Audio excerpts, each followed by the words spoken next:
Hi, Klaasen. You were hitting like you were hitting for Sunrisers Hyderabad in IPL. Did that anyway help IPL experience? Yeah, we've been, not just that, we've been playing in India for the last 5 years quite often. So we're quite used to the conditions, and we had the training facilities of the last 2 years has been fantastic. So we had a couple of good hits out there. That's actually the first time that I've trained here as well. I've only played here one game. So the more the quality of the training facilities help to understand the dimensions of the ground and how the wicket will really play. Heinrich, you looked quite naked there at the end. Sort of, where do you go? How deep do you need to dig in those situations? And where does that come from? That energy to just sort of push on.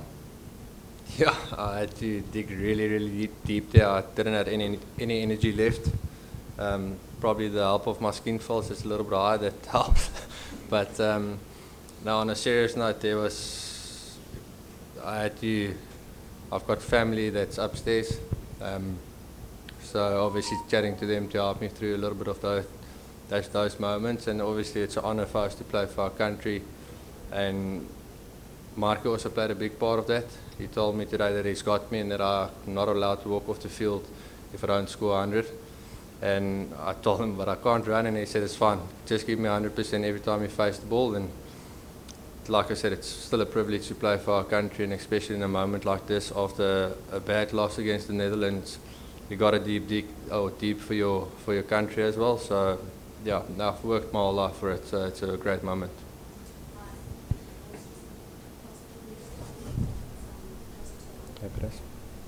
Heinrich, just on your partnership with Marco as well, just how chuffed were you when you think about it now in the aftermath with how well you actually navigated that initial phase of your partnership tactically, because you're in a decent position but you also got 13 overs left. You're not sure, are you going to go full out, are you going to consolidate? Just how chuffed were you about the maturity he showed and just how you guys went about your partnership?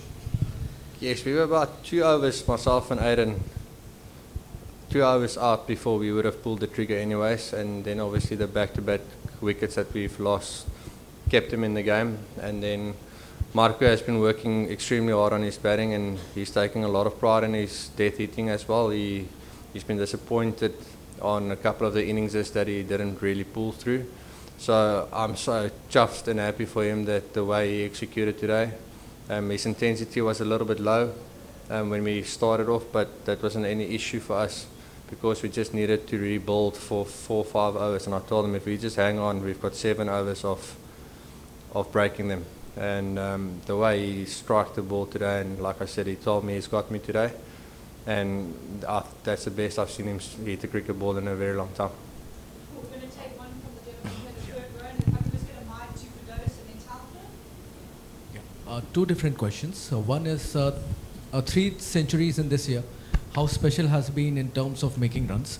Where does this innings particularly rank in your number of centuries that you have got so far? And second question is, how much do you think has South Africa, through its performances in the World Cup so far, has been able to surprise their opponents with the way you have played cricket? Because today's win was just fantastic. Yeah, it ranks up there with one of my better hundreds purely on the conditions that was out there. I really had to dig deep mentally. Physically, I was not in a good space, but mentally, I had to dig very deep there. And our World Cup performances, everyone obviously has got this tag over us, but we've played some good cricket in the World Cups. We've been unlucky, and obviously we didn't execute on certain games. But if you go look at our games that we've played some very, very good cricket in World Cup. So it's not a surprise that we're playing good cricket.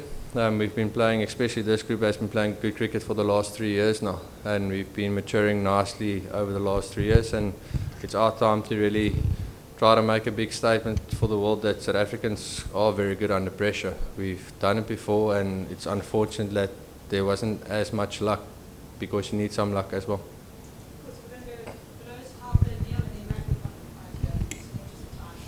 Hi, Heinrich. A lot of people will never know what it's like to bat in that situation, you know, with the heat, the pressure, the crowd, etc. Can you describe it to them? Like, what were you actually going through in those moments? It's like just breathing in hot air, and every time you try to run, it's just sapping more and more energy, and then at the end of the day, your body just doesn't want to work with you anymore. So it's just like almost running in a sauna for the whole innings, which is what we obviously prep for, and we used to these conditions, but it still takes a lot out of the body.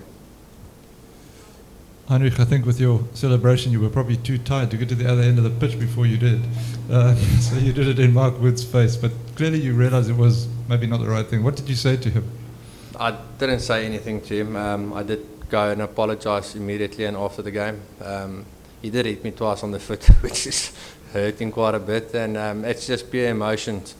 And yeah, once again, I'm sorry for him and to the English boys, but it's pure emotion that just came out, and sometimes it's difficult to control. But I did apologize straight away and spoke to him after the game, and hopefully from our side everything is sorted. Yeah. Heinrich, I don't know how well you remember the press conference you gave after the England game in Kimberley, when we'd never heard, at least I had never heard, a South African player speak so honestly about selection, and you said they want us to play brave cricket, and when we fail they drop us. As much as you've done on the field, because that has led to a massive change, I think, in approach to selection and consistency, and do you remember that moment very well? Did it feel like you were being brave at the time? Definitely, I know Lucy gave me gears about that answer, but it was a time that we had to be honest, and to be fair, since then, and just a little bit before that, the selection has been quite consistent, and you can see it in the way the boys are playing, and the same group of guys are still here now after a couple of years. So obviously the consistency was there. It was more a message to the coaches to back us when we do want to play brave cricket, and we had some serious conversations about it, and everything is sorted, and the boys are on board and the coaches are on board, and that's why we're playing, I believe, good cricket at this moment. Heinrich, after the low of Netherlands and now today the high, what can this win do to South Africa and its World Cup campaign?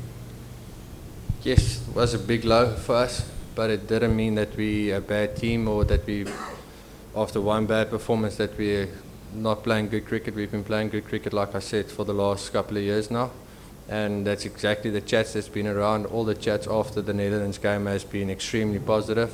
We had one or two hard conversations as a group, but our chats has been positive, and keep reminding the boys to play aggressive and positive cricket, and it showed today that in a pressure and a tough conditions, especially in the heat, that the boys are willing to take the game on.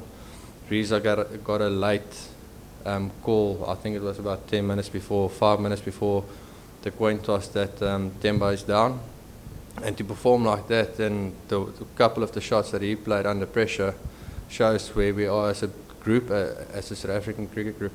And to maintain this form and go into the next 5 matches and be on top in the top 4 for the semi-finals, how easy or difficult will it be?